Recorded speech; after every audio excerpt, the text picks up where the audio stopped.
Welcome to Rettals Pub, where we talk about the spirits while partaking of spirits. Last time on Rettals Pub. Anyway, so we got divorced after 3 or 4 years. And I felt like, well, now I'm kind of back to square one again. And I reconnected with Robert, and I kind of helped him a little bit here and there. And it was, even after a couple months of that, I was like, this isn't really what I want to do anymore. I don't want to do this. I don't feel like he's gotten even more into legalism a little bit. And after a while, I was just like, yeah, nothing's changed. It's changed for the worse, in my opinion. And I was like, I'm done. Here are your hosts, Nate and Mason. I'm done with it all. And I'm going to go back to being me. I'm going to go back to saying fuck every other word like I used to. I'm going to go back to being an asshole like I used to. I'm not going to feel like I am not good enough for anything. I am not going to feel like I don't belong. I am not going to feel like I am a piece of shit on earth like I did. And not being able to measure up at all. Because I grew up in a home like that. My old man, he was not a good person. And nothing was ever good enough. And he was very explosive when it came to temper and very angry all the time. He had his own shit. His old man was a piece of shit as well, right? So some of that, as an adult, you can understand some of that was his upbringing, right? But also, there was a lot more that I won't get into here because of the people that it affects, and I don't want to bring up any of that.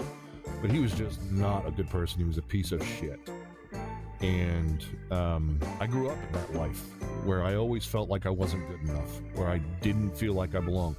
And my whole life, I think you can maybe pull some of the strings out of what I've talked about, looking up to people and looking for not recognition, but acceptance from authority figures, and maybe even going a little bit further and always looking for that father acceptance kind of thought process.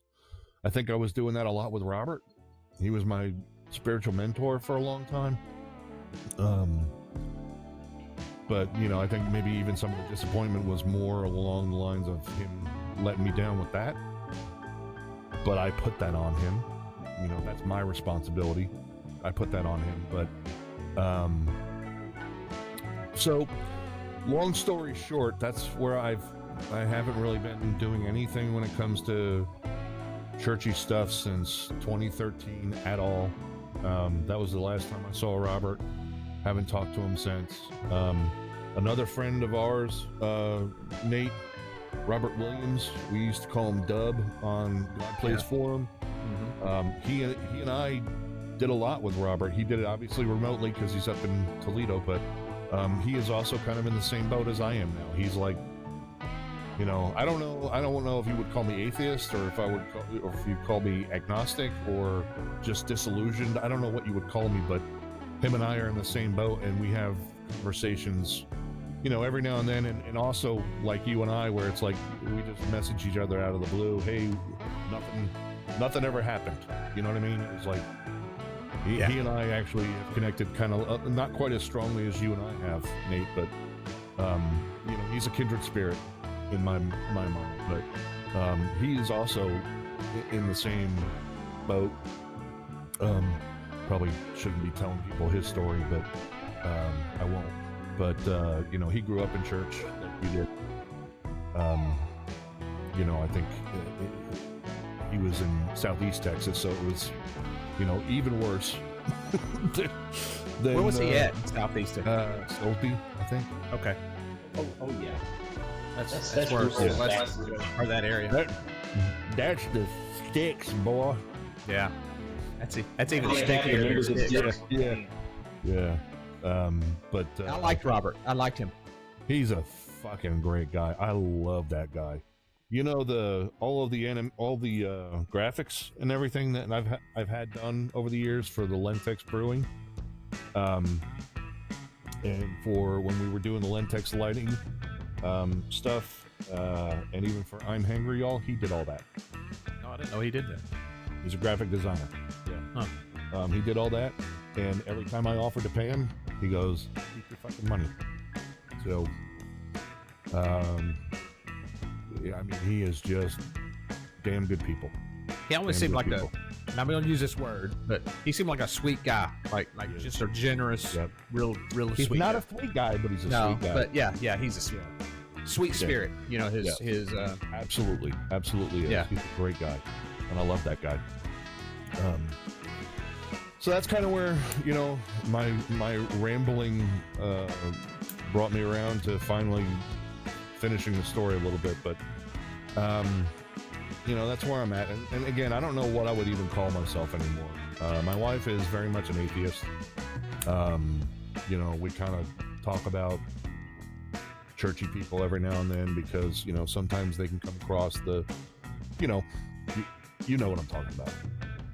But she is far more, I think, atheistic than I am in a lot of ways. With that said, you know, sometimes I do believe and sometimes I don't know. You know, I'm just there. I'm just there. I don't know what to think anymore. What's that? I think that's what makes you human. I think that's what makes us human is we don't know. Questioning. Yep. And because we were in a high control religion, oh my God, dude, it was so fucking controlling. We think that we require labels, but we don't. It was very much, very, very much like black and white, right? I mean, very, very much black and white, and it's sad, really, because it's like if you don't fit in this formula, then you ain't it.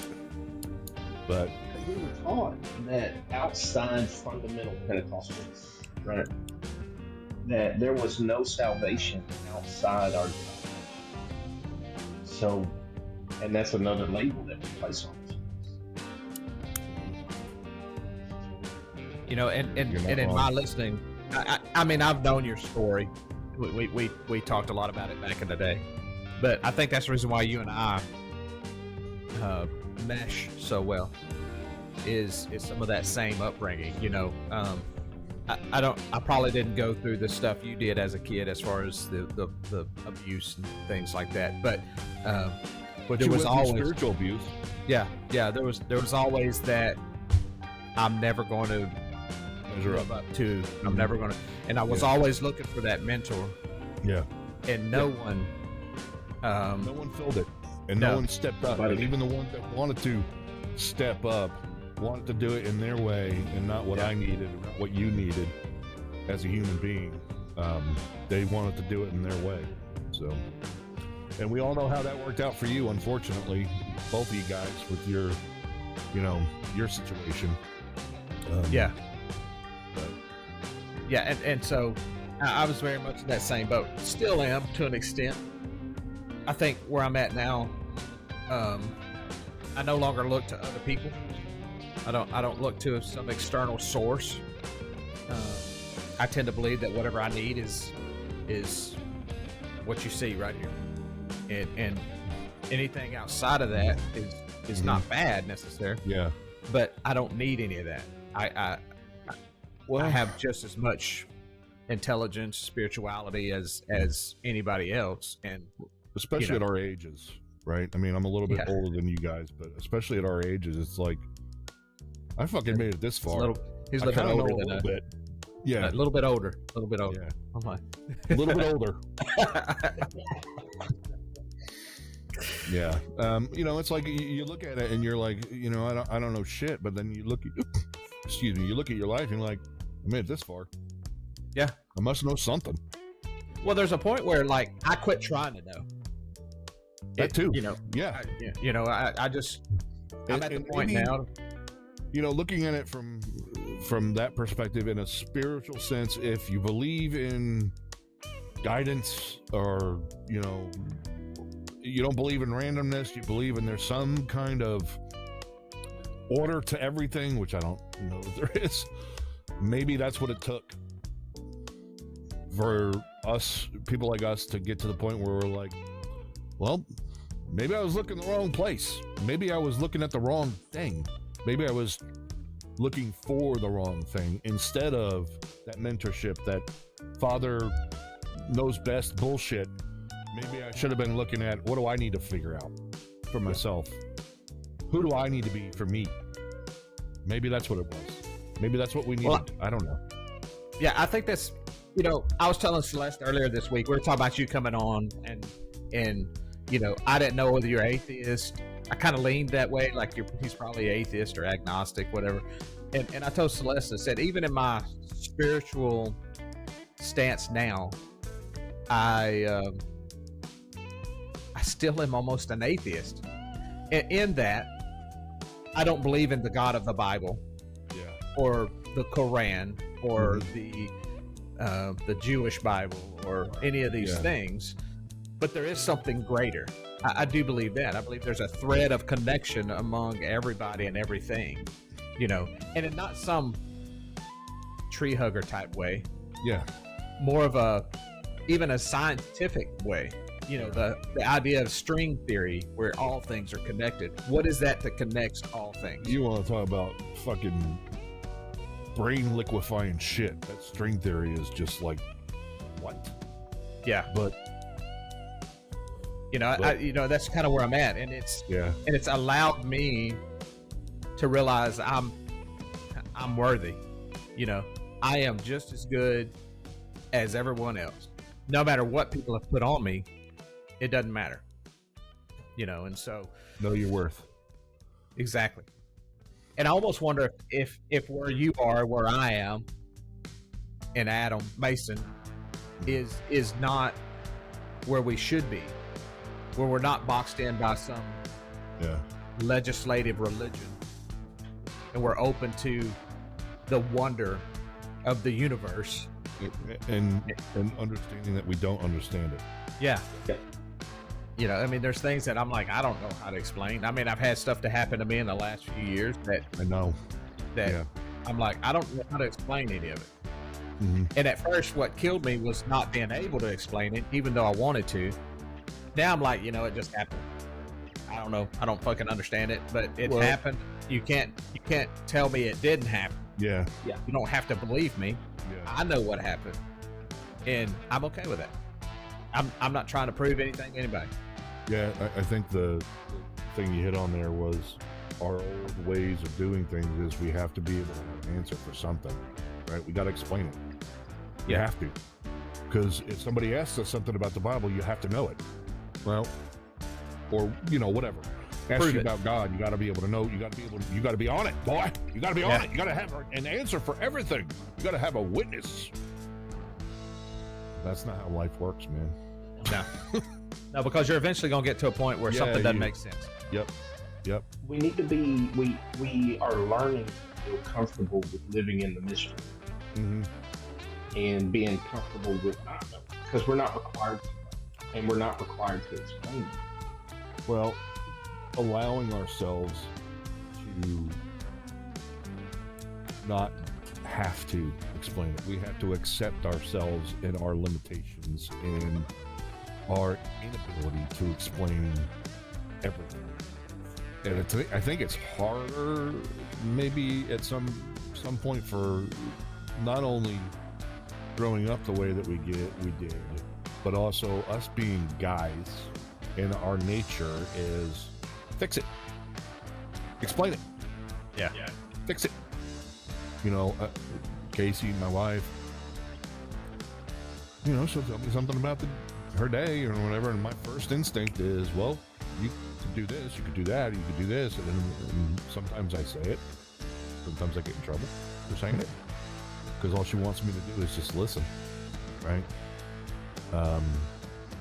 But I think our nature is we have to take care of everything. We have to fix it. We have to explain it. We have to know it because we're responsible for the family or whatever it is. We're responsible, so we have to understand it. And I think letting that go is extremely difficult. But once you do, you're like, this is weight. Yeah, it's like, Right. I don't have to solve the world's Yeah, problem. exactly. Yeah. Like at work or whatever, everything. It's like, well, I guess I'll find somebody that knows what they're doing. Because I don't. Imagine working a 40-hour or 40-hour plus work week of stress, right? Then you have Saturday down, and you're still fixing things. And then you go to Sunday church, and then there is the high demand stress to explain and fix the world's problems. Yeah. No wonder why Christians are burning the shit and committing suicide, because there's just so much stress. Yep. And the church is adding to that with extra pressure. Mm-hmm. Pressure. Yeah.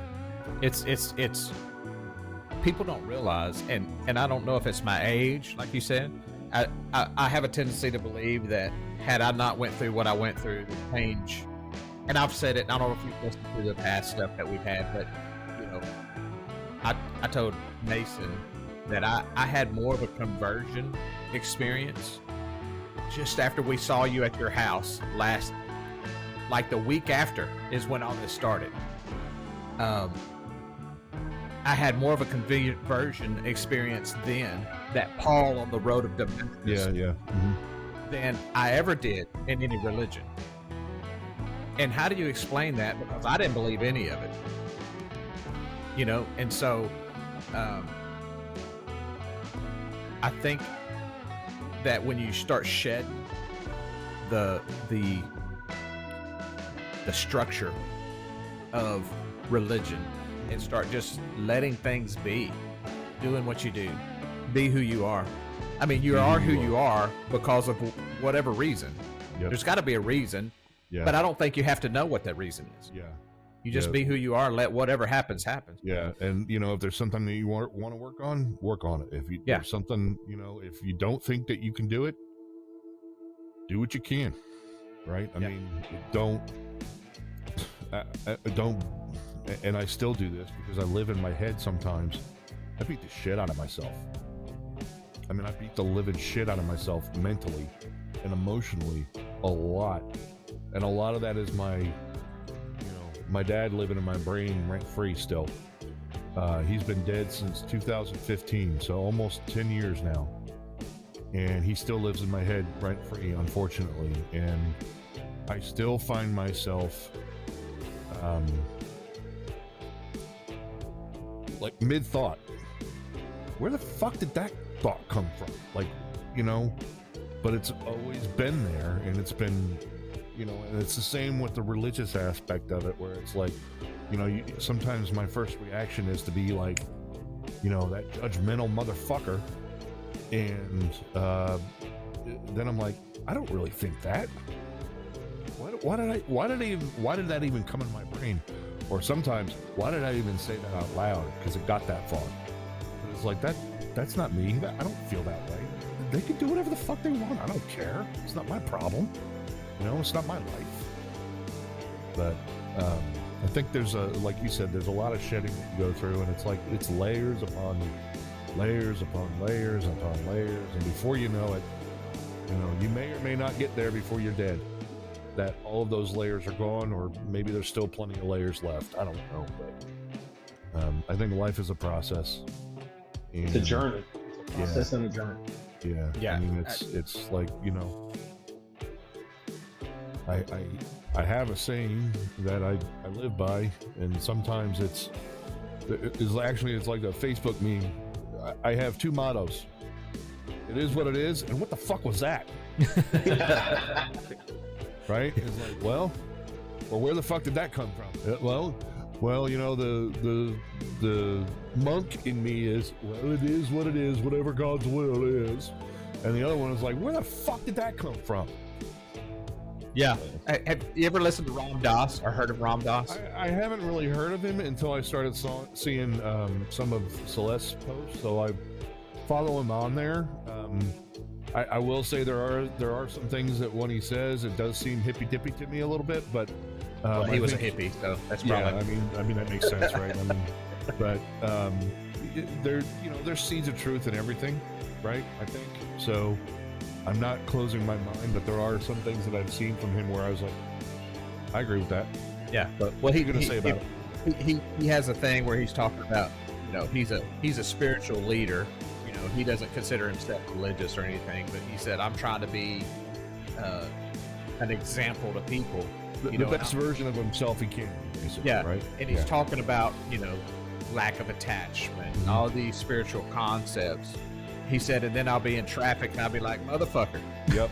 You know, he said it's nothing like traffic. Yeah. To make you realize you're nowhere near where you need to be. Exactly. It's like something you want to find out about somebody that you're interested in, dating or whatever. Spend 2 hours in traffic with them, or spend a day with them with slow internet.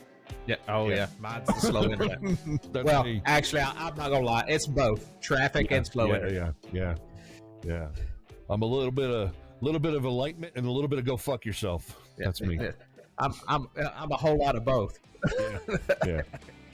But I don't think there's anything wrong with that though. No. I think that's just the process we go through, and that's the difference. And here's the funny thing: you're not gonna get over that shit by repentance, baptism in Jesus' name, speaking in tongues. No. It's not gonna get it over. No. I have seriously changed more in the last 2 years than any other time. Mm-hmm. And not that I'm anybody. That's the other thing. It is what it is. I was talking to a friend of mine yesterday. We met for lunch. Wait, you had friends? No. Just you. Don't get jealous, bro. It fucking sucks to be you. That's all I'm saying. If I'm your only friend, you're fucked. Ron is your pity parent. He's your pity friendship. Mm-hmm. Yeah. I'm his token. I'm his token. Whatever. Yeah. I'm your token. That's it. But anyway, we were talking. He's a Christian. He goes to church and stuff. Mm-hmm. And you know, I don't know if you've seen my tattoos. You know, I've gotten this in the last year and a half or so. And he was asking me about it because I hadn't seen him since before I saw you. I mean, last time I saw him was before I saw you last. And I kind of went through what I went through. And it's always kind of weird with someone like that because you never know. Am I going to hear about how I need to go back to church and I need Jesus in my life and I need, you know. Boy, what the hell's wrong with you? Yeah, you're going to hell, bro. You know better than this. Yeah, you got a tattoo. Yeah, he looked at me and he's like, you know, I'm a Christian. He said, but I believe in a loving God. And if you're not a Christian, but you still believe in a loving God, you and I are brothers. Mm-hmm. And I was actually kind of surprised. No offense, Wes, but you know, he's a good guy. You know, someone I could sit down with and say, this is what I'm thinking, and he can disagree, and we can have that conversation. And not get up and storm out because he's pissed off. No. I've gotten to where I believe that every conversation I have is meant to be, for whatever reason. I may not even know what this right here. I don't know what the end result of this is going to be. Something you say may hit me in about 6 months, and I'll be like, wow, that was really good. I needed to hear that now as opposed to then. There's something that's going to come out of everything. That's so religious. Yeah. But I don't believe it in a religious manner. Yeah. You know, I just believe we're doing exactly what we should be doing when we should be doing it. So it kind of, it is what it is, as to quote yourself. It is what it is. Where the fuck did that come from? Yeah, where the fuck? Because I've had that shit happen too. What the fuck? Usually it's with other people though. Yeah, I fuck always is that say dude? my last words are probably going to be, what the fuck? And then I'll be dead. Yeah. Looking at your toes. Yeah. Like Hot Doc Holiday and Tombstone. Yep. But so yeah. So I liked what you said. That there was He's fucking taking notes over here. What the hell's wrong with him? He's that's him. What's that? I said you're fucking taking notes over here. I didn't know it was going to be quizzed on what I said. Notes, man. It's the ADD brain. I've got to take notes. I think it's just the preacher in you that wants to build a sermon out of it. That's what it is. That happened. That stopped a long time ago. But I did like what you said about you were. I hate to go back to this, but you were talking about your dad being a piece of shit, right? Mm-hmm. And then you went to church. We already mentioned this, but I'd like to do deep dive on your thoughts on this. Oh God. Buckle up, bro. Buckle And up. before we proceed, I would like to say that I feel in my heart right now that we need to But talk. I feel my spirit. So, do you think that initially the reason why we had numbers increase in the church is because we had individuals that were looking for daddy in the church, and the reason why there's been such a decrease is because they're realizing that the dad that they were looking for didn't exist. Probably. And that the dad that they were looking for was the Jesus that they were taught was who their dad. What am I trying to say? I think I think, and correct me if I'm wrong. I think I'm trying to straighten it out here. I think what you're trying to say is the influx was because people were looking for the perfect mentor, father figure, love, unconditional love. So they would come in and they would be excited, and because that's what they were told would happen, but what they were shown was something completely different by the people that were telling them that this is the way he is, but the way they acted was something completely different, and they're like, there's a bunch of fucking hypocrites, like everybody said. So the Jesus that's presented by that group is also good. Yeah. Right. In their minds. Right. Yeah. Uh-huh. I think that's pitiful. But it's human, though. Unfortunately, it's human. Mm-hmm. But what I find is funny is where I'm at now. I tend to read the words of Jesus without the Pentecostal filter. It's the hard. Religious filter. And you begin to see, and Mason have said this on the podcast, Jesus never said, worship me. He never did. I don't even think he proclaimed to be God. He was a Christ, not the Christ. And so you start looking at that, and I think there's more powerful things that Jesus said if you pull off the religious he was this, and this, and that's what it means. But there's so many things that he said that were just good things. And people have put him up on a pedestal, so to speak, as perfection. When I think that's the wrong way to look at him. He was a man walking the streets just like you and I. He just happened to be a little bit more spiritual, enlightened, so to speak, to use Buddhism as a term. I've changed the way I see a lot of this, of all of that. I often call it the hoodoo. I've pulled the hoodoo out of religion. The hoodoo voodoo? The hoodoo, that's what he says. The hoodoo voodoo. I've taken the hoodoo out of the words of anybody in the Bible and just read it as, is this good advice for humanity? Yeah. And I nix anything that isn't, that's based out of, in my mind, some added control through religious authority, as opposed to just letting people be who they were and try to read, and we still have a problem because in my experience over the last few years, I can't even really convey. There's no words. I don't have the words. I try. So if someone watches my podcast in 100 years, they're not going to know what I'm talking about. And they very well could assign some spiritual assignment to that. Yeah. That I would never want. Because who am I? I'm just an IT guy trying to chase down whatever this is that I'm trying to figure out how to live. Yeah. This mystery that exists. And I like that. I like the idea that I'm chasing. Well, I don't even like the word chasing. Follow. I don't even know if it's that. I'm just existing and allow it to be. And walk whatever path is in front of me. Yeah. Not to get too hippie. Since Ron's offended by That's hippies. hippy dippy right there, boy. Right. Whoa. Next thing you know, I'll be smoking Jane.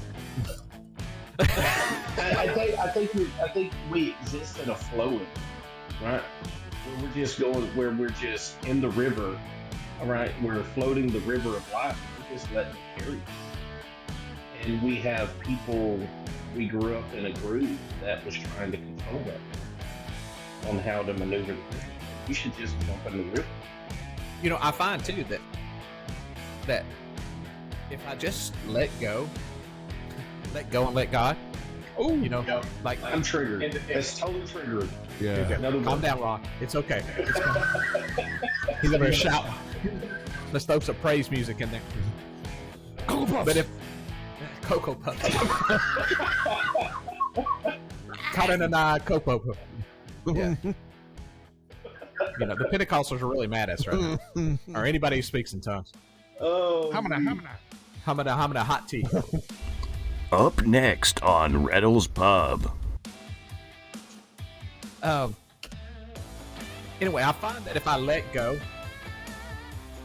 and I guess this is the best way to say it, and quit actually chasing something, and just live my life as I step forward, things will come in my life, and I'm like, damn, that's fucking powerful. And I don't have to hear it from some preacher snotting and sweating, and It's just a life example. you know, it's just this this message that drops into my lap that I'm like, damn, that's really good. And I think that's the point. It's just to put one foot in front of the other as you live life